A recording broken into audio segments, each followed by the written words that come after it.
só quero ver você. Só quero ver você. Só quero ver você.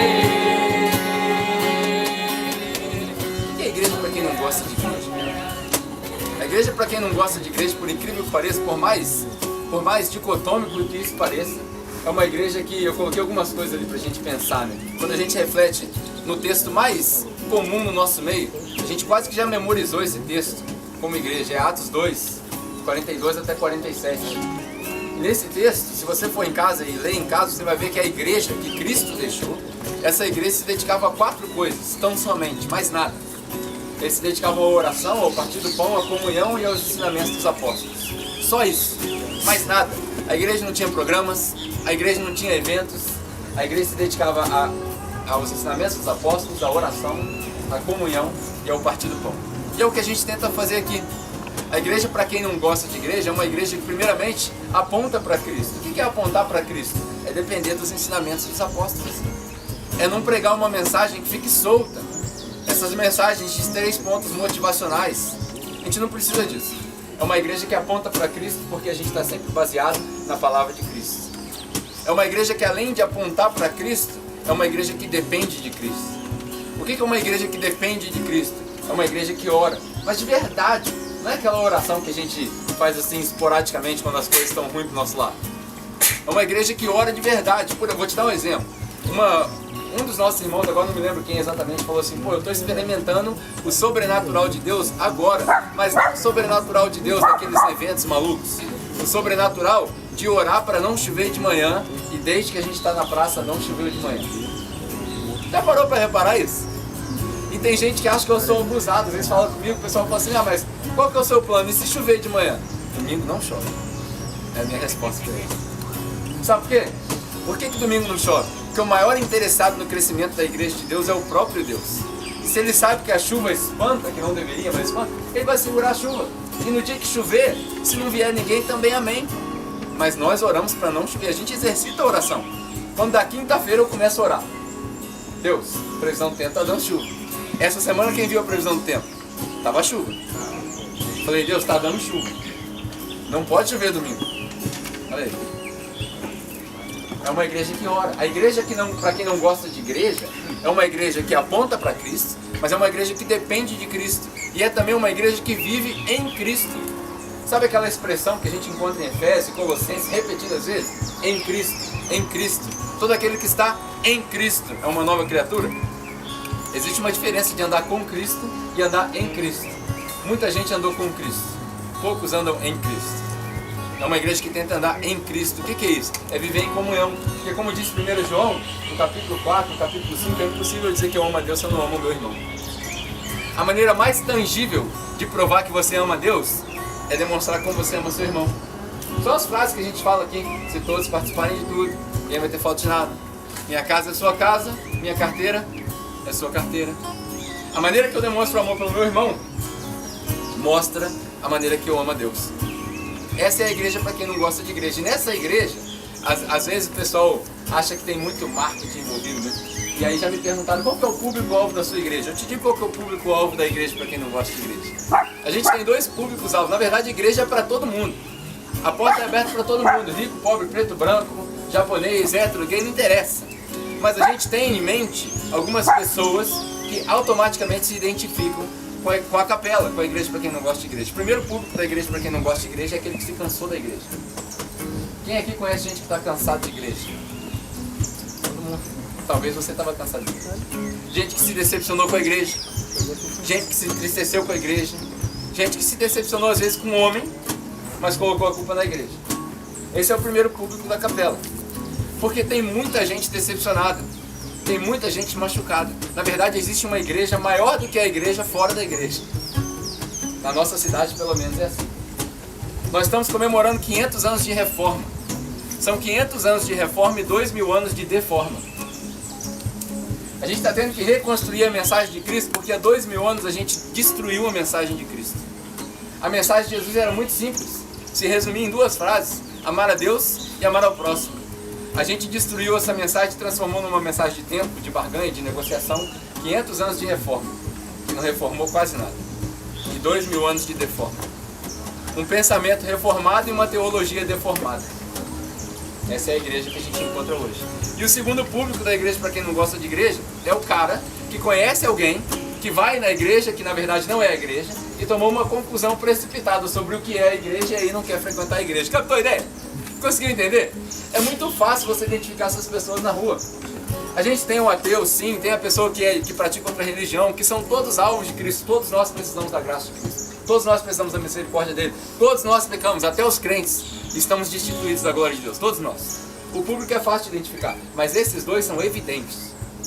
Os caras que estão machucados com a igreja e os caras que não vão na igreja porque conhecem alguém que machucou com a igreja e aí tomou uma conclusão precipitada sobre o que é a igreja. O nosso objetivo é mostrar para você o que é a igreja de verdade. Sem prepotência nenhuma. O meu objetivo é te mostrar o que é a igreja de verdade. A igreja que Jesus deixou. Portanto, eu cheguei à conclusão de que a solução para a igreja do Brasil hoje, a igreja do nosso contexto hoje, é uma igreja para quem não gosta de igreja. Haja visto que você está aqui hoje. Não deixa de ser igreja. Ela só é voltada para quem não gosta de igreja. É uma igreja virada para fora. É uma igreja que não se importa quando chega um irmão que está carregando a casa dele ali na carroça. Que a porta está aberta para ele também. Quantas igrejas você conhece que ele consegue passar com aquilo ali pela porta da igreja? Quantas igrejas você conhece? Não estou falando isso para esse povo irmão não, porque eu conheço ele, conheço o Juarez, uma galera que conhece ele. Quantas igrejas você conhece que a pessoa entra do jeito que está e ela não é recriminada? Quantas pessoas você conhece que o banco da frente não é reservado para os mais importantes, mas é reservado para aqueles que mais precisam? Essa é a igreja, para quem não gosta de igreja. E talvez eu esteja falando isso daqui e você está assim, tá, não estou entendendo nada que você está falando, não estou escutando nada que você está falando, eu estou tentando entender porque que eu estou em pé. Por que você não botou as cadeiras aqui? Por que eu estou em pé? Porque talvez esse pequeno momento em pé, eu vou te dar uma oportunidade para sentar já já, mas talvez esse pequeno momento em pé te ajude a pensar no seguinte, que você não foi chamado para vir para a igreja. Você entendeu onde eu estou indo? Né? Você foi chamado para ser a igreja. Talvez esse momento em pé te ajude a entender que você não foi chamado para ser um espectador somente. Você não foi chamado para vir assistir o culto. Quantas pessoas saem de casa e falam assim, hoje eu vou assistir o culto? Você não foi chamado para assistir o culto. Você foi chamado para prestar culto. Entendeu a ideia? É para isso que nós somos chamados. Nós não fomos chamados só para vir à igreja. Nós somos chamados para ser a igreja. Nós não fomos chamados para assistir o culto. Nós somos chamados para prestar culto. E aí talvez nesse momento em pé, você consiga entender que, pelo menos para mim, para nós que viemos aqui, montamos a tenda e tal, a galera que está mais envolvida, você não é um membro da capela. Você é a capela. Entendeu? Quando você sair lá fora, as pessoas vão te perguntar, esse dia perguntaram para o Paulo, você ainda está sem igreja? Eu falei, não, mano, eu tenho uma igreja. É uma igreja para quem não gosta de igreja, mas é uma igreja. Eu não estou desigrejado. As pessoas acham que aqui todo mundo é desigrejado. Não, cara, isso aqui é uma igreja aqui, ó. Olha que igreja linda. É a igreja mais linda do mundo. As paredes, ó, não tem parede. A igreja não tem porta. Não fecha a porta para ninguém. É uma igreja que não exclui ninguém, é uma igreja que só inclui. Inclui todo mundo é bem-vindo, porque todo mundo precisa da misericórdia de Cristo. E aí você entenda que para nós, pelo menos para nós, você não é um membro da capela. E não sendo um membro, não crie expectativas de membro. Tem um livro muito interessante que chama Eu Sou um Membro de Igreja. E aí existem expectativas ao redor de um membro de igreja. Sabe qual que é a expectativa que eu tenho a seu respeito? Nenhuma. Eu não espero que você venha, eu não espero que você participe, eu não espero que você doe nada. Nem eu, nem Deus temos expectativa nenhuma a seu respeito, porque Deus te salvou, não foi por mérito nenhum que você tem, nada que você tem atraiu Deus. Deus não ficou atraído por nada que você tem. Deus te salvou pela graça dele, só, mais nada. Ele olhou para você e falou assim, você não merece nada. Como a gente diz na linguagem dos jovens, você é um bosta. Mas eu vou te salvar assim mesmo. Isso ofende muitas pessoas. Era assim. Nós éramos pecadores, mortos nos nossos pecados e transgressões. A palavra em Efésios, quando se fala de mortos, é a palavra necros. A gente estava podre, fedendo. Essa é a palavra. Talvez assim a gente consiga criar mais identificação com aqueles que não tomam banho com a mesma frequência que a gente. Não tem a mesma quantidade de dinheiro que a gente. Essa é a igreja para quem não gosta de Deus. Com isso em mente, eu vou te dar a oportunidade de sentar. Tem cadeiras aí. Como sempre, a gente tem mais gente do que cadeiras, então que as mulheres possam sentar primeiro, as mulheres estão com criança. Vou te dar uns 5 minutos para você ficar com isso na mente. Fala um oi para quem está do seu lado, pega a cadeira, espalha a cadeira aí do jeito que você quiser, e aí a gente continua a mensagem.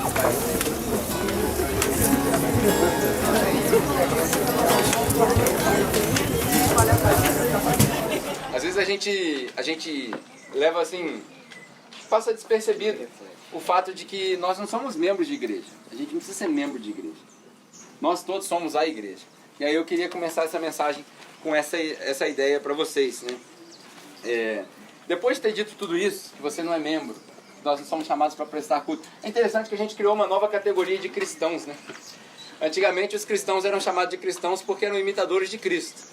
Hoje, os cristãos evangélicos e outras 328 palavras que vêm depois dos títulos, eles não são mais cristãos porque são imitadores de Cristo. São cristãos porque são imitadores do pastor da moda. E aí nasceu uma modinha nova e assim o negócio começa. Então, eu queria reforçar essa ideia para vocês. Que nós não fomos chamados para ser, para fazer isso. Nós fomos chamados para ser. E aí, enquanto eu estava desenvolvendo essa mensagem, curiosamente durante essa semana, eu vou sempre testando a mensagem, né? Normalmente as mensagens que eu escrevo, elas acabam quarta-feira. Aí quinta-feira, acaba quarta-feira assim, um rascunho. Aí eu saio com ela na cabeça, deixo ela ficar dando volta aqui, porque nunca a primeira é a melhor, né? Sempre tem aquela renovada e tal. Daí eu vou passeando, trocando ideia com a galera, quarta e quinta-feira sempre para tomar um café, e eu vou dando aquela testada na mensagem. Tá, solta um pedacinho da mensagem para ver se funciona e tal. E aí as pessoas vão falando, isso e aquilo, vão fazendo algumas críticas construtivas. E aí um irmão falou para mim o seguinte essa semana: eu não gosto de insistir muito com as pessoas sobre Jesus, não. Eu prefiro só viver minha vida e deixar as pessoas verem. Falei, ótimo. Quantas pessoas vivem uma vida exemplar cristã que as pessoas veem a diferença e falam assim, uau, esse cara é diferente. São raros, né? Mas, se você conseguir... E aí eu falei para ele o seguinte, Jesus também não insistiu com ninguém não, cara. Você não vê Jesus insistindo com ninguém, você nunca vê Jesus fazendo apelo 5 vezes. Eu vou contar até 3, se você quiser aceitar, se você quiser me aceitar, você levanta sua mão. Aí ninguém aceita, ele fala assim, vou dar mais uma chance, porque talvez você esteja com vergonha. Você não vê Jesus fazendo isso. Jesus não precisa disso. Ele pregava uma vez só e pronto, foi embora. E tinha gente que não entendeu a mensagem ainda. Ficava sem entender e ele ia embora. E aí ele ia explicando para quem ia seguindo. E aí eu falei pro cara, a diferença é que Jesus, embora ele não tenha insistido com as pessoas, ele foi sempre intencional a respeito do que ele fazia. Aonde ele ia, ele tinha plena consciência do que ele estava fazendo. Aí a pergunta que eu quero te fazer hoje é o seguinte, com todo esse pensamento em vista, qual foi a última vez que você se envolveu num discipulado? Já voltei para Tranquilo, mas volta mesmo. Eu vou ficar mesmo. Demorou. Tem gente que fala, já volta indo, não vai volta, né? Então, qual foi a última vez que você se envolveu num discipulado? Qual foi a última vez que você foi intencional a respeito de uma pessoa e falou assim, eu vou ensinar sobre Jesus para essa pessoa. Eu vou viver com ela. Qual foi a última vez que você fez isso? Qual foi a última vez que intencionalmente você se doou para alguém? Falou assim, agora a minha vida vai ser em função dessa pessoa pelos próximos 6 meses, 1 ano. Qual foi a última vez que você fez isso? Eu lembro que quando a gente estava montando a tenda aqui, o Ítalo estava aqui desde o começo também, assim como algumas outras pessoas, mas ele me fez essa pergunta. Falei que quando eu morava na Nova Zelândia, era muito comum a gente alugar uma casa e outras pessoas virem morar com a gente. A gente faz isso fora do país para economizar dinheiro. Quem já morou fora do país aqui sabe disso. E aí o pessoal vinha morar com a gente. Na primeira fase da minha vida fora, a gente fez isso por necessidade. Graças a Deus eu fui muito privilegiado e logo depois do primeiro ano eu nunca precisei dividir casa com ninguém. E aí eu falei para a Naline, vamos dar um tempo para nós mesmos? Sabe, o crente egoísta. Vamos dar um tempo para nós mesmos? Vamos ter a nossa privacidade e tal. Daí a gente alugou uma casinha maior, mas só para nós. Durou 1 mês. Aí apareceu gente lá na igreja que precisava de casa. Eu falei, agora eu vou botar dentro da minha casa sem me pagar. Estou falando isso para me gloriar, estou falando isso para te dar um exemplo do que era o discipulado de verdade. O que aconteceu ali? Essa galera que mudou para dentro da minha casa, que morou comigo anos, 6 meses, sem me pagar nada, me dando prejuízo, comendo a minha comida, porque a gente dividia os espaços na geladeira e o espaço dele estava sempre vazio. Felipe, se você estiver vendo essa mensagem, ó, recado para você. Sempre vazio. E o meu ficava enchendo e esvaziando, enchendo e esvaziando. E aí chegava em casa de noite, depois da igreja, depois do trabalho, vamos comer um macarrão? Aí ele, na desculpa de eu faço macarrão, mas ele não precisa comprar, né? E aí ele fazia o macarrão, o irmão dele era chefe, gente boa pra caramba. O que aconteceu com essa galera? Essa galera estava tudo desviado. Alguns nem conheciam Jesus, conhecia. Hoje o Felipe é missionário, vai para a África para trabalhar num orfanato. Ele entregou a vida dele. Por quê? Porque ele viu o comportamento. Discipulado não é ensinar uma pessoa sentada e outra em pé. Discipulado é viver. E discipulado também não é de cima para baixo. Discipulado é horizontal. Esse negócio de hierarquia de discipulado, como é que chama o negócio lá? Eu não gosto de falar nome, mas tem que falar nome, né? Esse último que saiu aí da moda aí, DNA, sei lá. Esse negócio de cima para baixo, isso é besteira. Jesus nunca teve nada de cima para baixo. Jesus sentava numa roda com os 12 e falava assim, e aí, o que vocês querem aprender agora? Era assim. E às vezes, olha só, às vezes Jesus começava a conversa e os caras faziam uma pergunta e aí o ensinamento vinha da pergunta. Jesus não falava nada, ele estava só ali de boa, comendo um churrasquinho de peixe na praia. E aí os caras falavam assim, mas e isso aqui? Aí começava o ensinamento. Por quê? O discipulado é horizontal, não é vertical. Se alguém algum dia falar para você que você tem que estar debaixo da autoridade de alguém, sai correndo dessa pessoa. Porque você só pode estar debaixo da autoridade de uma pessoa. Vamos ver se vocês sabem quem é. Cristo. Se você se submeter a Cristo, você não vai ter problema nenhum em participar de nada. Você só não vai ser escravizado por homem nenhum. Detesto falar nome, mas é inevitável. A gente vive numa cultura que a gente criou outra categoria de cristão. Essa categoria de cristão não é bíblica. Não é bíblica. Então a gente precisa começar a entender essas coisas. Nós não fomos chamados para isso. Só que, para sermos essa igreja, para a gente ser essa igreja, para quem não gosta de igreja, a gente vai precisar passar algumas... A gente vai fazer coisas que talvez nunca foram feitas antes. Não é prepotência. Talvez você chegou antes aqui da reunião de oração. Isso não é prepotência. Talvez a gente tenha que fazer coisas que ninguém nunca fez. Uma delas, por exemplo, é admitir que esse modelo de igreja é o modelo mais próximo da Bíblia que você consegue encontrar. Porque você não vê na Bíblia em momento nenhum ide e plantar igrejas. Qual que é o mandamento de Jesus? Mateus capítulo 28, versículo 18 e 19. Todo mundo sabe de qual. Ide e fazei discípulos. Você precisa de igreja para fazer discípulo? Qual foi a última vez que você se envolveu num discipulado, mesmo não estando na igreja? Qual foi a última vez que você entregou a sua vida para alguém para falar, eu quero te mostrar quem é Jesus? Uma vez me perguntaram, o que você quer escrito? Falou que ia voltar, irmão. Tranquilo, tranquilo. Tá bom, saiu daqui alimentado, pelo menos com um pouco. Show de bola. Então, qual foi a última vez que você se envolveu num discipulado? Você não precisa de igreja para isso. A gente não precisa de estrutura. A gente não precisa de parede. Talvez, preste bem atenção no que eu estou falando. Nós estamos aqui há quase 2 anos. Eu estou no Brasil há quase 2 anos. Acho que já deu para perceber que eu não vim brincar de igreja. E tem algumas pessoas que estão caminhando junto já há quase 2 anos. Acho que já deu para perceber que eles também não estão brincando de igreja. Talvez você veja na nossa cidade e em outras cidades algo que você ainda não viu antes. Talvez você veja crentes, cristãos tão maduros a ponto de dizer com toda certeza, eu não preciso do templo, porque eu sou o templo. Não sozinho, porque sozinho ninguém é nada. Mas nós somos a igreja. O fato da gente se reunir, imagina, hoje a gente tem 100 e poucas pessoas, imagina no dia que a gente tiver 500 pessoas reunidas numa praça. Alguém vai te perguntar assim, mas quando que você vai pro prédio? Eu estou quase chegando no ponto de falar nunca. Eu sei que a galera que monta a tenda, a vida é terça, né? Eles vão fazer reunião depois lá. Eles vão fazer reunião depois lá e falam assim, vamos tirar o pastor. Mas, pra quê? Para pensar. Quando que Jesus precisou de tempo? E ele também não precisou de 500 pessoas. Jesus transformou a história com 12. E desses 12, pelo menos 9 eram fuleiros. Estava só de vez em quando. E dos 3 que era mais chegado, só sobrou um no pé da cruz. Mesmo assim, porque Jesus segurou ele no final, porque senão ele tinha corrido também. E só com esses 12 ele transformou a história da humanidade. Só com esses 12 ele criou um negócio que nunca ninguém conseguiu criar. É a organização que mais tempo tem na face da Terra.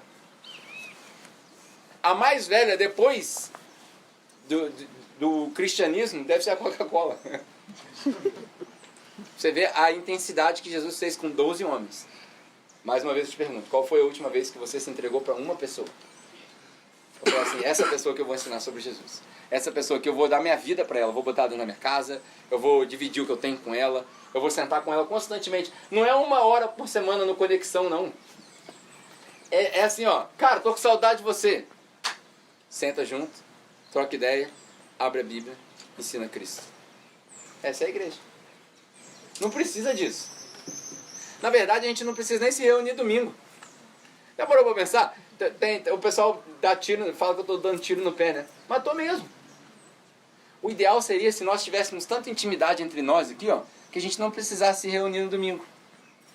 Que aí cada um daqui, imagina se cada um de nós aqui falasse assim, cara, eu vou para Belém do Pará. Lá tem 5 amigos meus, que eles estão perdidinhos, os caras não conhecem Jesus, e as igrejas lá estão tudo bagunçadas. Vou lá plantar uma igreja também.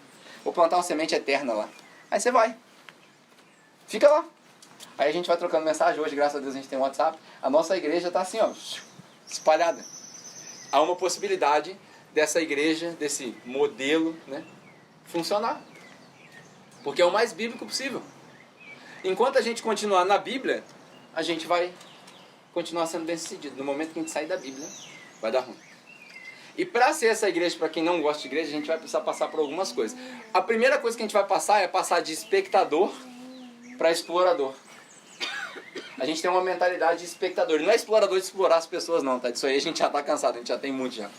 Explorador no sentido de explorar territórios novos, de explorar coisas novas, de ter liberdade de fazer pergunta, de falar assim, não, eu não entendi, porque tem gente que acha que fazer pergunta é duvidar de Deus. Fazer pergunta não é duvidar de Deus. Quanto mais perguntas você faz, mais sólida a sua fé fica. O segredo não é ter as respostas, é saber qual pergunta fazer. Esse é que é o segredo. Então a gente precisa passar de espectador para explorador. A gente precisa sair dessa mentalidade. Os nossos personagens bíblicos que a gente tanto admira, todos eles foram exploradores. Por exemplo, se você tiver sua Bíblia aí, abre sua Bíblia em Mateus capítulo 4, eu vou te mostrar um negócio interessantíssimo. Talvez você já leu esse versículo várias vezes e nunca prestou atenção nisso que eu vou te falar. Mateus capítulo 4, versículo 18 até o versículo 20. Vou ler esses 2 versículos e vou te mostrar um detalhe. Não é a base da pregação hoje, mas eu vou te mostrar esse detalhe. Nós estamos falando sobre igreja para quem não gosta de igreja, não é mesmo? Aqui diz o seguinte, Mateus 4, 18 a 20. Achando a beira do mar da Galileia, andando pela beira do mar da Galileia, Jesus viu 2 irmãos, Simão, que era chamado Pedro, e seu irmão André. Eles estavam lançando as redes no mar, ou seja, estavam pescando, pois eles eram pescadores. E aí Jesus disse, sigam-me, e eu os farei pescadores de homens. Não é pescador de ilusão, é igual o Rapa, né? Pescadores de homem. E aí olha só o que eles fizeram. No mesmo instante, olha que interessante, no mesmo instante, o que eles fizeram? Fecharam as redes e seguiram Jesus. No mesmo instante. Quantas pessoas hesitam durante muito tempo para deixarem de ser espectadores e passarem a ser exploradores? Eles não sabiam para onde eles iam. Quando Deus chamou Abraão, falou assim, sai da sua terra, vou para onde? Vai, filho. No caminho eu te mostro. Todos os personagens bíblicos que a gente faz referência são exploradores. Abraão era um explorador, Jacó era um explorador, Isaac não um explorador negativo, um explorador de conquistar terras novas, para perspectivas novas. Essa era a perspectiva deles. Todos eles. Davi era explorador porque entrou em guerra. Salomão era um explorador que era um cara mais sábio. Do antigo até o novo. Jesus era um explorador. Embora ele tenha andado muito pouco, ele andou por territórios espirituais novos. Ele explorou algo no coração do homem que não havia se explorado ainda. A religião tinha aprendido, Jesus foi lá e libertou. Paulo era um explorador. Timóteo, Barnabé, todos esses eram exploradores. Para nós sermos uma igreja, para quem não gosta de igreja, a primeira coisa que a gente precisa passar é passar de espectadores para exploradores. O que significa que eu e você não podemos mais ser espectadores. Por exemplo, você não precisa perguntar que horas a gente chega para montar a tenda. Só vem. Só vem. Ah, mas eu não posso chegar às 7. Chega às 7h30. Chega às 8. Só vem. Por quê? Porque você não vem para sentar na cadeira. Você não veio para assistir o culto. Você veio para prestar culto. E você presta culto quando carrega água, quando monta a mesa, quando monta a cadeira. Por quê? Porque o prestar culto, a gente presta culto a Deus e também presta culto para as pessoas. Aqueles que não conhecem Jesus, talvez aquele cara que está sentado aqui e foi embora, essas pessoas são eles que usufruem da cadeira que você coloca. Não somos nós. A cadeira não é para a glória de Deus. Para a glória de Deus é o louvor que nós cantamos, é a vida que a gente vive. Nós somos o sacrifício para Deus. Romanos capítulo 12, versículo 1 e 2 fala, entreguem-se vocês mesmos como sacrifícios agradáveis. O que a gente faz aqui é um sacrifício para a nossa glória e para a glória daqueles que não conhecem a Deus ainda. A cadeira, a tenda é para a nossa glória. Você acha que Deus se importa com ou sem tenda? Deus é muito mais... Você acha que Deus fica com calor quando ele entra debaixo do sol? Deus é muito mais forte do que o sol. Na Nova Jerusalém não tem nem sol, é a glória dele que ilumina o local, pra você ter uma ideia. Então a gente não precisa, isso daqui não é para Deus, isso aqui é para nós, é um conforto para nós. Para isso que a gente fala de dinheiro. Eu estava ouvindo essa história, um negócio que a gente tem muito cuidado aqui, mas hoje vale a pena falar. Eu estava ouvindo essa semana um cara chamado T.D. Jakes. Quem aqui conhece T.D. Jakes? Quem aqui já ouviu falar de T.D. Jakes? Um pregador famoso, poucos já ouviram falar, um negão grandão assim.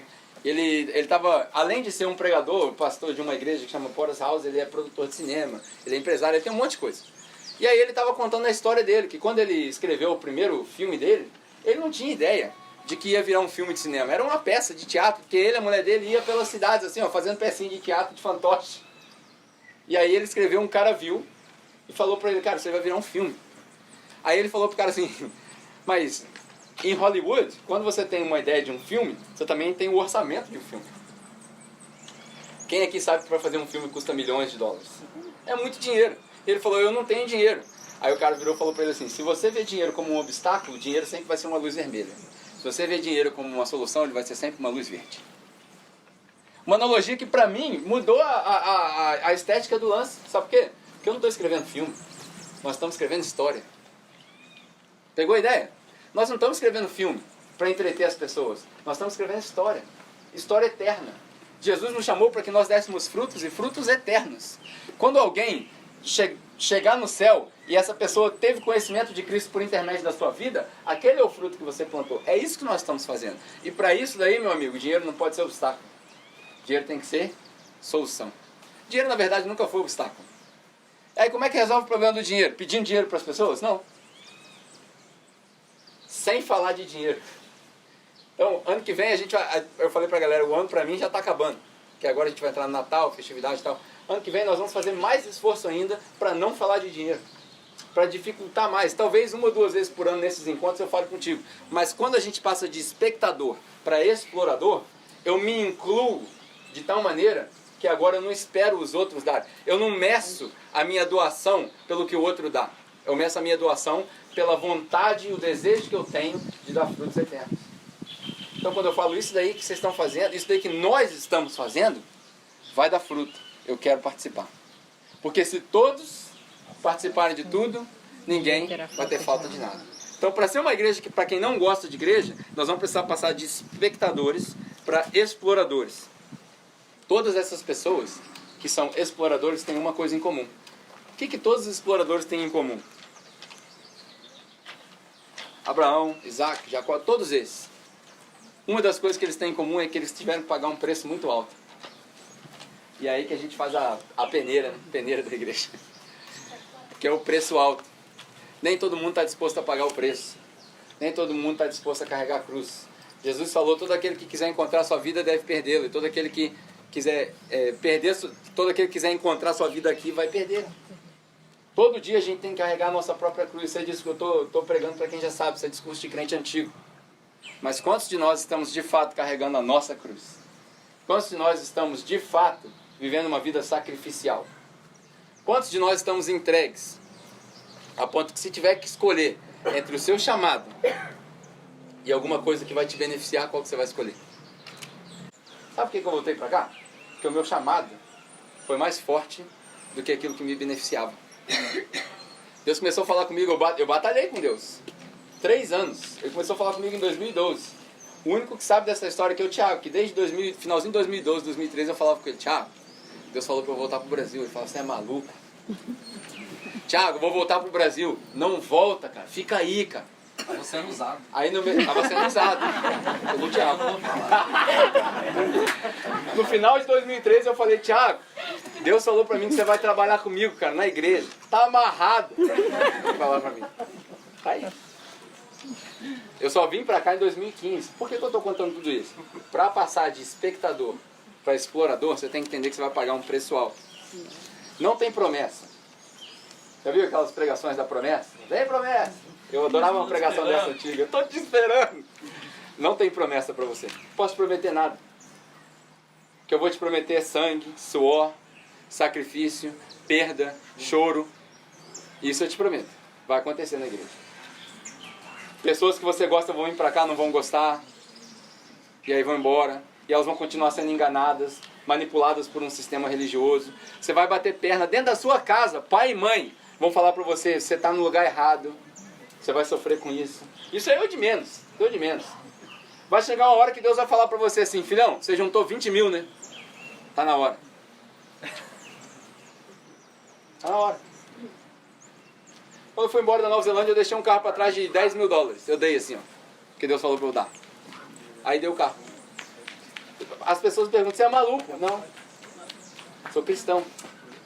Vai chegar uma hora que Deus vai falar contigo. Eu não fico falando para as pessoas que você vai fazer, mas vai chegar uma hora que Deus vai falar contigo. E aí na hora que Ele falar, você tem que escolher. Você vai escolher o seu chamado ou aquilo que te beneficia. Você vai entender porque eu estou falando isso. Primeira coisa que a gente vai precisar passar, de espectador para explorador. Às vezes a gente fica esperando a oportunidade, né? Eu estava vendo um cara falar, ele falou assim, Deus, Ele só dá matéria-prima. Deus não dá obra-prima. Deus dá matéria-prima. A obra-prima quem faz somos nós. Então Deus te dá matéria. Deus não faz cadeira. Ele dá a borracha que sai da árvore. Ele dá a matéria-prima. Você tem que pegar o seu talento e transformar ele em obra-prima. Deus não vai dar para nós uma igreja pronta. Pode ser que um dia Deus dê uma oportunidade, apareça um terreno na nossa frente, até por isso a gente junta dinheiro. Por isso é importante a sua contribuição. A gente está tentando cobrir aquele espaço ali para a gente não precisar ficar na grama. Mas a gente continua contribuindo, porque pode ser que um dia Deus fale assim, está aqui um terreno na sua frente, a matéria-prima. Transforma em obra-prima. Aí a gente precisa comprar. A gente precisa de dinheiro. Então se a gente parar de contribuir, a gente não vai ter. Mas também não precisa contribuir muito.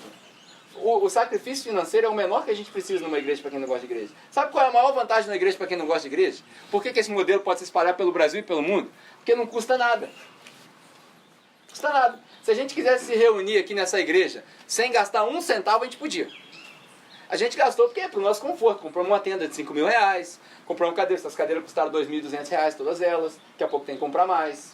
No começo a gente comprou umas caixas de som, porque no restaurante que a gente estava não tinha acústica. Agora está acabando com a minha garganta, porque também não tem luz aqui, não tem porque ligar o som. Então, a gente não precisa de nada. Imagina aqui se a gente pegasse essa galera aqui e falasse assim, vamos plantar uma igreja em Barra Mansa? Vamos, a gente leva essa galera aqui e vai. Só precisa das pessoas. A matéria-prima da igreja, para quem não gosta de igreja, não é coisa, é gente. Matéria-prima é gente. Funciona em qualquer lugar. Essa igreja funciona em qualquer lugar. É a única igreja que é reproduzível. Aí eu te pergunto, aonde você encontra essa igreja? Na Bíblia. Na Bíblia. Por mais confrontante que pareça, a Bíblia não ensina a gente a pagar 5 mil de aluguel todo mês. Você é contra? Não. Pode ser que um dia Deus nos coloque num contexto que a gente tem que fazer. Não posso também falar que a gente nunca vai fazer. Mas o que a Bíblia nos ensina é que a igreja são as pessoas. E que se a gente tem condição de ser bom mordomo do dinheiro, a gente tem que ser. Isso é mordomia financeira. Mordomia financeira é falar, eu não vou pagar 5 mil reais de aluguel, porque é jogar dinheiro fora. O que não significa que a gente tem que parar de ser generoso. E aí eu já falei aqui, se cada um trouxer 10 reais por culto, a gente tem mais do que o suficiente para arrecadar, para pagar todas as despesas, para pagar... Você sabia que a igreja me paga? Quem que sabia que a igreja me paga? Então, eu tô abrindo para vocês aqui, é um negócio raro, né, na igreja. O pessoal tá assustado, você vai falar que você ganha, eu ganho 1.200 reais da igreja. Sai do seu bolso. Eles querem aumentar. Eu estou dando glória a Deus que estão querendo aumentar. Porque 1.200 reais não dá para sobreviver, verdade. Mas eu fiz alguns investimentos para eu poder sobreviver nessa fase. Eu calculei o custo da igreja. Lucas capítulo 14 fala assim, quando você for começar a construir uma torre, calcule para você não começar a construir e parar no meio. Eu não vou parar no meio. A igreja vai continuar. Não é porque a igreja não tem dinheiro para me pagar ou para fazer outra coisa que a igreja vai morrer, não. Eu calculei o preço. Quando eu vou para a guerra, eu olho o outro exército para ver. Eu só entro em briga que a gente ganha. Tá aqui o Juninho aqui, ó, meu amigo das antigas, quando a gente era do mundão lá, que a gente ia pros bailes, a gente só entrava nas brigas e a gente ganhava, mano. Você vai entrar na briga pra perder? Dentro do baile lá? Não. A gente sabia. Ele mesmo é culpado. Várias vezes ele falou pra mim assim, vai lá e dá o primeiro. É mole, né? Vai lá e dá o primeiro. É mole. Glória a Deus, Jesus salvou a gente. Então, a gente tem que calcular o preço. A gente tem que calcular o preço. Eu calculei o preço. Mas sai do seu bolso, cara. Porque a igreja paga. Quando a gente senta para tomar café, que eu convido você para o café, não sei, tem muita gente aqui que ainda não tomou café comigo. Ou com os outros. A gente tem outros líderes também na igreja, outros pastores. Não líderes, esquece falar de líderes, esquece, desculpa. A gente tem outros pastores, e pastores também não é hierarquia. Pastor é aquele que tem um dom pastoral para cuidar das pessoas. Tem o Thiago que de vez em quando conversa com a galera, tem o Hélio, tá entrando outras pessoas agora. Quando a gente mostra o Paulo todo tatuado com a camisa de caveiro, fala, pô, o cara ali, o cara ajuda na igreja, o pessoal assusta. Essa galera tem dom pastoral. Ele é pra assustar mesmo. É pra assustar, né? Ele é o pastor da porta, né? Mas essa galera tem dom pastoral. Pra cuidar, pra conversar, pra ter tempo. Quando a gente vai sentar num café, que a gente toma um café, que a gente fala assim, não precisa pagar a conta não. Você acha que eu sou bonzinho assim, que eu tô pagando o meu dinheiro? Claro que não, cara. A igreja tem um orçamento pra isso. Sai do seu bolso. É para isso que você contribui. Estou tentando te dar essa visão para você entender, para você não ser enganado. Aqui ninguém precisa ser enganado. Essa é a igreja para quem não gosta de igreja, ela é transparente. Se você quiser saber quanto entra e quanto sai, tem lá. Mês passado entrou R$1.800 na igreja. Na minha opinião foi uma vergonha. Porque normalmente a gente acumula R$4.000, R$5.000 por mês. Entrou R$1.800. Parece que a galera tirou a ideia de que tá na praça, não precisa pagar. Estou falando isso para vocês entenderem. Realmente não precisa. Isso aqui é de graça. Ó. Você vier aqui todo domingo e participar, você vai participar. A gente não quer que você dê porque você se sente obrigado a dar. Eu quero que você dê porque você decidiu no seu coração, porque você vê que isso aqui dá frutos. Quantas pessoas estão aqui, ó, que você não conhecia, que não tinham um relacionamento com Jesus e estão vindo, estão voltando. Por quê? Porque está sendo pregada a palavra. Irmãos e irmãs em Cristo, que já têm fé em Cristo, a razão pela qual eu preciso do seu dinheiro e do meu dinheiro é para que nós possamos trazer essas pessoas para tomar um café. É isso. É para vou falar, vocês vão rir, né? Porque a gente brinca disso. Você está investindo em terra fértil. Está semeando em terra fértil. Mas não é para fazer campanha. É porque dá frutos. Dá frutos. A árvore é conhecida pelo fruto. Eu desafio qualquer pessoa a chegar e falar que a capela não dá fruto. A capela está dando fruto. Quantas pessoas que estão aqui no nosso meio que não congregavam em igreja, que não tinham relacionamento com Cristo, e agora estão andando com Cristo, estão lendo Bíblia, estão melhorando o casamento, estão amadurecendo. Isso é fruto. É aí que vai o seu dinheiro. Seu dinheiro não vai em coisas. Você devia dar glória a Deus por isso, seu dinheiro não vai em coisas.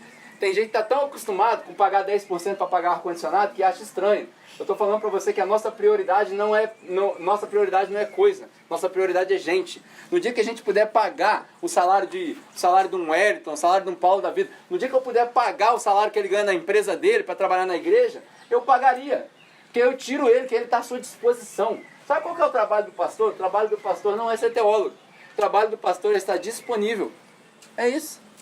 Cara, precisa da sua ajuda para isso e aquilo. Tamo aí, mano. Vamos caminhar junto. Ele vai guiando as ovelhas. Por isso que a gente tem alguns. Não é para você depender só de uma pessoa. A igreja não pode depender de uma pessoa só. A igreja, para quem não gosta de igreja, não pode ser uma igreja baseada numa personalidade. Não pode ser a igreja do Pedro, a igreja do Tiago. Não pode. Tem que ser a igreja de Cristo. A gente quer ser uma igreja para quem não gosta de igreja, que aponta para Cristo, que depende de Cristo, que vive em Cristo. Tudo isso. E isso dá trabalho. Isso custa. E aí a Bíblia mesmo fala que um homem sem visão, quando não tem visão, o povo padece. Um homem sem visão é um homem sem destino, ele não sabe para onde vai. E você não sabe para onde vai, qualquer lugar serve. A gente sabe para onde a gente quer ir. A gente quer ser uma igreja para quem não gosta de igreja. A gente quer ser uma igreja que alguém fala assim, cara, eu quero plantar essa igreja lá na Bahia. Mano, vai. O que precisa? Gente. Só. Mais nada. O resto está tudo disponível, tudo de graça para você. O que a gente puder te dar, a gente vai te dar. Toma. Vai. De graça. Sem manipular, sem vender nada para ninguém. E aí um cara estava falando sobre visão, eu vi isso também essa semana. Quando você vai viajar, por exemplo, no final do ano eu vou fazer uma viagem. Eu sei que eu vou pro litoral. Então eu não vou levar casaco. Porque eu não preciso de casaco. Porque lá faz sol. Vou pra praia. Então não preciso de casaco. Quando você vai viajar, você olha para a previsão do tempo. Você vai ver quanto tempo você vai passar. Você faz a mala de acordo com os dias que você vai passar naquela localidade, não é verdade? Só os homens, né? Porque as mulheres fazem mala para passar a eternidade. Né? Enfim, eu já dei muita moral para as mulheres nessa relacionamento, né? Agora vou dar um pouquinho de moral para os homens. Mas a gente faz a mala de acordo com o que a gente precisa. E a gente deixa para trás aquilo que a gente não precisa. Para ser uma igreja, para quem não gosta de igreja, a gente não precisa descobrir o que a gente precisa. A gente já sabe o que a gente precisa. Vamos ver se vocês sabem. O que a gente precisa? De gente. Só isso. A igreja em si, lógico que a gente precisa de Cristo, do Espírito Santo, mas tirando a espiritualidade de lado, a gente precisa de gente. Só isso, mais nada. Todo o resto é de graça. Agora, o que a gente não precisa? A gente não precisa de uma conta de aluguel. A gente não precisa de R$2.000 de energia de ar-condicionado. A gente não precisa de microfone caro.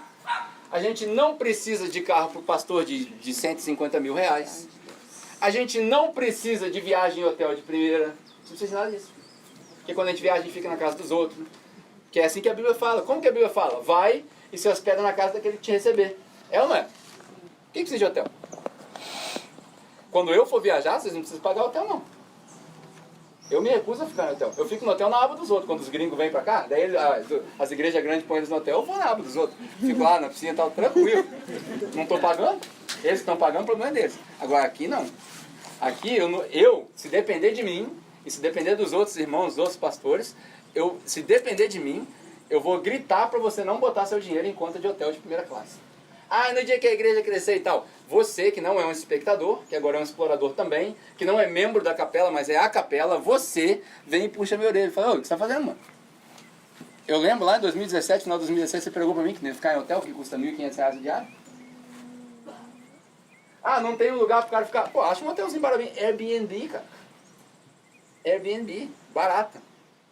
Talvez esteja falando aqui, outros pastores estão vendo lá e tal. Cai na real, mano. Você tá gastando dinheiro da igreja. É o dinheiro das outras pessoas. É o dinheiro que as pessoas trabalham. Comi um mosquito, cara. Brincadeira.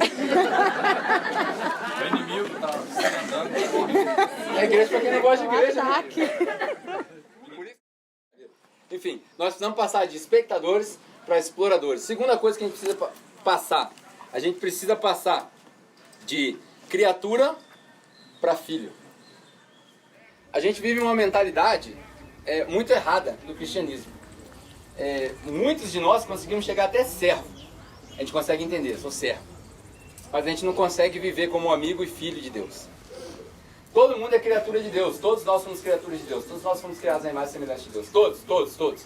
Crente, não crente, espírita, budista, enfim, todos nós somos criaturas de Deus. Alguns conseguem se ver na posição de servo de Deus. Não estou falando que é errado. Paulo dizia que ele era servo de Deus, servo de Cristo. Pedro dizia que ele era servo da igreja, servo de Cristo. Não estou dizendo que é errado, mas isso é um estágio de consciência. Porque Paulo também dizia que ele era escravo, mas ele também era co-herdeiro. Captou a ideia? Eu sou escravo, mas eu também sou herdeiro de Deus, herdeiro do reino com Cristo. Desde que eu sofra junto com Cristo. Então, a gente precisa aprender a tirar essa mentalidade de escravo e passar a viver como filho. Porque o filho é diferente do escravo. Quando Jesus fala dessas etapas, e Jesus fala para os discípulos o seguinte: eu já não vos chamo mais escravos, agora eu vos chamo amigos, porque os escravos não sabem das coisas, dos negócios do dono. Então, quem sabe dos negócios do dono também não é o amigo, é o filho. É o filho. E a gente precisa aprender a viver como filhos. Olha a diferença. O escravo, ele não está nem aí para as coisas. Porque ele é só escravo, ele trabalha só pelo dele. Carteira assinada, aquele lance. O filho cuida. O filho que entende, que conhece os negócios do pai, o filho trabalha nos negócios do pai. Olha só que interessante. De espectador para explorador e de criatura para filho. Quando você entende como filho, você trabalha no negócio do pai. Se a sua família tem um negócio, para que você vai trabalhar de carteira assinada para os outros? Você trabalha no negócio do pai. Se você entende a sua salvação e entende que você é filho de Deus, você trabalha na obra do pai. Faz sentido o que eu estou falando? Vocês estão conseguindo entender? A gente tem que trabalhar na obra do pai porque nós somos filhos. O filho que conhece os negócios do pai, ele investe nos negócios do pai. Por quê? Porque quando o pai morrer, vai ficar para quem? Para ele. Então ele investe, ele cuida, ele trabalha, ele investe nos negócios do pai. O filho se entrega pelos negócios do pai. Ele não admite que ninguém fale mal do negócio do pai. Não, é daí que sai meu sustento, mano. A minha escola, meu coleginho ali, ó, Macedo Soares, minha faculdade é paga com esse negócio aí. Então ele defende, ele investe, ele defende os negócios do pai. O filho se entrega pelos negócios do pai. Nós fomos chamados para sermos filhos. Nós não fomos chamados para ser só escravo. Nós somos chamados para ser filho. Aí tem muita gente aqui que veio machucado de igreja que vai falar assim: ah, mas eu já fiz isso antes. Eu já me entreguei antes para a igreja e aí não deu certo. Roubaram meu dinheiro, me manipularam, não me trataram bem. Então não vou fazer de novo não. Vou te fazer uma pergunta sarcástica agora. Alguma vez você já comeu carne ruim? Quem que já comeu uma carne mal feita? Dura, mais passada do que devia? Levanta a mão bem alto.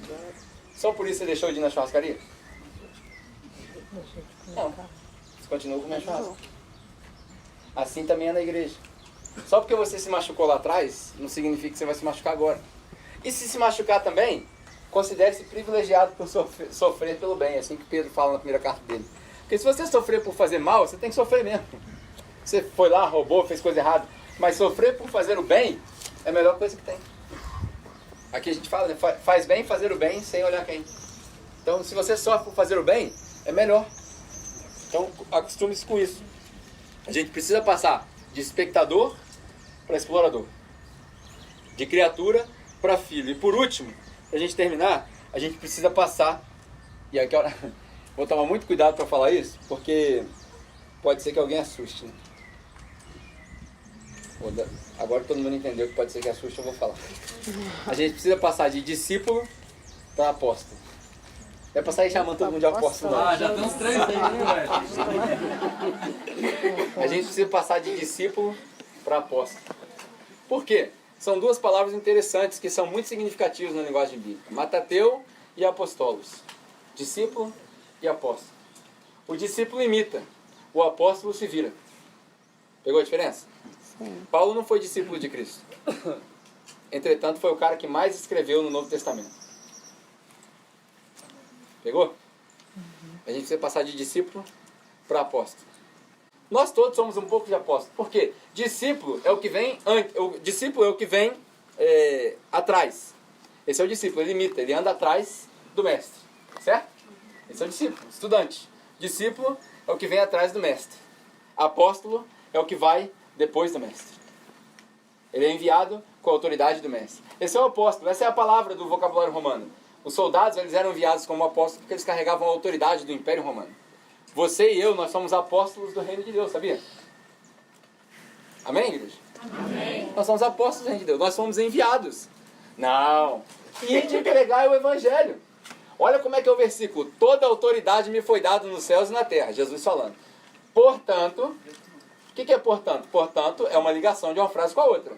Portanto, o quê? Ide e pregai. Por que tem que ir pregar? Porque a autoridade foi dada para ele e agora ele deu para nós. Então todos nós somos também apóstolos. Nós precisamos passar de discípulo para apóstolo. Por quê? O discípulo, ele depende do mestre para tudo. E não entenda errado, a gente depende de Cristo. Nós queremos ser uma igreja que depende de Cristo. Mas o discípulo depende do mestre para tudo. Mestre, tem 5.000 pessoas sentadas aqui, o que nós vamos dar para eles comer? Jesus olha para eles e fala assim, dá vocês de comer para eles. Ó. É ou não é isso que fala na passagem? Jesus estava tentando incitar neles. Cara, deixa de ser discípulo, passa a ser apóstolo. Se vira com o que você tem na mão. Aí aparece um cara lá, apareceu um moleque aqui, ó. Rodou, mano. Tem 2 pães e 5 peixes. 5 pães e 2 peixes na mão dele. Vai rodar, perdeu o lanche. Aí eles vão e pegam lá o lanche. Aí Jesus vai lá e fala, ó, distribui pra galera. Vai embora. O discípulo depende do mestre para tudo. O apóstolo, ele tem que se virar sozinho. Chegou a tenda, como é que faz? Vamos botar um parafuso aí, mano. Até montar. Ah, não tem tenda, como é que faz? Vai para debaixo da árvore. Não tem árvore, como é que faz? Vai para debaixo da biblioteca. Não tem biblioteca, como é que faz? Vai para dentro de casa. Não tem como, não cabe dentro de casa. Grava um vídeo no YouTube. Ah, não tem internet. Vai na casa do seu vizinho. Ah, meu vizinho também não tem internet. Pede para morrer, mano. Captou a ideia? A gente tem que se virar. O apóstolo tem que se virar sozinho. Eu tenho um amigo que foi missionário na África durante muito tempo. Enquanto ele estava lá, ele ligava para mim, porque ele podia ligar uma vez por mês. Aí ele ligava para mim e eu falava assim, Wade, o que você está aprendendo mais? Ele falava para mim assim, eu aprendi que aqui a gente tem que fazer a nossa própria comida.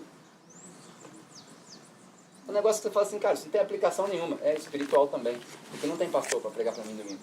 Eu mesmo tenho que pregar para mim mesmo. Domingo eu tenho que levantar de manhã, eu tenho que pregar para mim mesmo. Segunda-feira eu tenho que levantar de manhã, eu tenho que fazer devocional para mim mesmo. Porque senão eu me desvio. Porque aqui o negócio é punk. É muçulmano para tudo quanto é lado, é um calor infernal, é malária. Ele pegou 4 malárias em 2 anos. Você tem que fazer comida para você mesmo. O discípulo espera a mãe fazer comida, para fazer comida. Jesus, o que nós vamos fazer? O apóstolo, ele mesmo faz a comida. Captou a ideia? Discípulo e apóstolo. O discípulo, ele não precisa pesquisar a resposta, porque a resposta está pronta. Já viu? Você já viu falando aqui que eu não respondo pergunta idiota? Quem que já viu falar isso? Isso é de propósito. Se você fizer uma pergunta idiota, você vai ver o tiquezinho lá no WhatsApp azul e eu não vou te responder. De propósito. Não é porque eu não gosto de você. Não é porque eu sou prepotente. Não. Porque eu estou te dando uma oportunidade de ser um pouquinho mais inteligente e pesquisar. Pensar. Crer também é pensar, já dizia John Stott. Então, vamos pensar. Se você me mandar uma pergunta que tem fundamento, aí eu vou falar assim, cara, vou pesquisar a resposta. Aí a gente vai pesquisando junto. Porque o discípulo tem a resposta pronta. Jesus, por que você falou em parábolas? O pessoal não entendeu e tal, por quê? Aí Jesus vinha explicar com a maior paciência. Ah, por causa disso, por causa daquilo. Para vocês foi dado o privilégio de entender, para eles não e tal. E agora que Jesus morreu, como é que faz? Aí vem o super espiritual e fala assim, vai pro joelho. E quando ele não responde? Vamos ser sinceros, quem aqui já passou um período que orou e não viu resposta? E aí, como é que faz? Se vira, malandro. Por quê? Porque você é apóstolo, você não é mais discípulo. O apóstolo se vira. Quando o Paulo orou 3 vezes, ele estava com um espinho na carne. Ninguém sabe qual é o espinho da carne de Paulo. Tem gente que acha que era doença, tem gente que diz que Paulo ficou cego, tem gente que diz que Paulo se arrependeu porque a mulher dele morreu e ele se arrependeu da missão, tem um monte de coisa. E ele fala, eu tinha espinho na carne, enviado pelo demônio. 3 vezes eu orei ao Senhor. O que o Senhor falou para mim? Cala a boca. Basicamente isso. A minha graça te basta. Só isso. Ô, tá orando mais pra quê? Você precisa orar mais não, filho. Vai, ó. Segue o baile. Acabou? Minha graça tá aí. Minha graça te basta. Vambora. Tô falando isso pra gerar uma igreja desespiritualizada? De maneira nenhuma. Nós precisamos ser uma igreja que ora. A gente só não pode ficar dependendo de resposta de oração o tempo todo. A resposta já tem. Sabe qual é a resposta? É Cristo. Cristo é a resposta pra tudo. Ah, meu casamento acabou. Cristo. Meu casamento vai voltar. Cristo. Meu filho está nas drogas. É Cristo. Meu filho saiu das drogas. É Cristo. A resposta é Cristo. Ah, isso é muito simplificado. É porque eu sou uma pessoa simples de pensamento. Então, para mim, se complicar fica ruim. Eu prefiro ficar no simples. O discípulo tem a resposta pronta. O apóstolo tem que se virar. Ele tem que aprender a improvisar. O discípulo entende. Olha só o que o discípulo entende. Vou acabar com essas 2 frases. O discípulo entende, vem e vê e vem e ouve. Quando você fala assim, ó, tem culto domingo, 10 horas da manhã. Vem ver o culto. O discípulo entende assim. Vem ouvir a palavra. É assim que o discípulo vem. Quem é discípulo normalmente convida as pessoas para ir à igreja. Quem é apóstolo é a igreja. Pegou a diferença? Eu não preciso do seu relatório de quantas pessoas você trouxe para a igreja domingo passado. De quantos discípulos você fez. Estou nem aí para quantos discípulos você fez, quantas pessoas você convidou para a igreja. Eu quero saber qual é o fruto do Espírito que está dando na sua vida.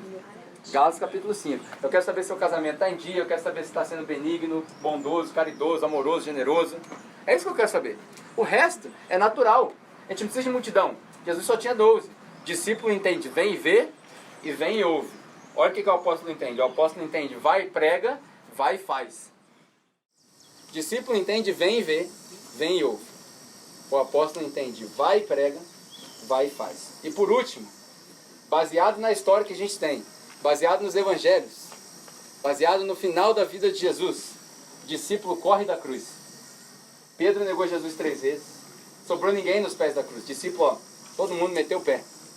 Discípulo corre da cruz. O apóstolo corre para a cruz. Você está correndo para a cruz ou da cruz na sua vida? Tem um chamado na sua vida. Talvez algo pastoral.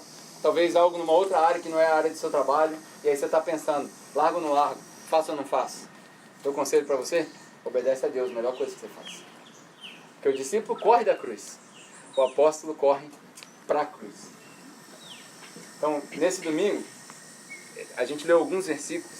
A gente viu lá Mateus capítulo 4, a gente viu Atos capítulo 2. E eu quero que você leve essa ideia hoje. Eu sei que eu tirei um domingo, eu não gosto de fazer isso, mas eu tirei um domingo para a gente falar desse tema. O que é uma igreja para quem não gosta de igreja? É uma igreja que aponta para Cristo, é uma igreja que depende de Cristo, é uma igreja que vive em Cristo, é uma igreja que não tem espectadores, é uma igreja que não tem criaturas e servos só, é uma igreja que tem filhos de Deus, e é uma igreja que está cheia de apóstolos. Amém? Amém. Posso ouvir um amém de apóstolo? Amém! Aleluia! Oh, glória! Deus te abençoe, você tenha um ótimo domingo.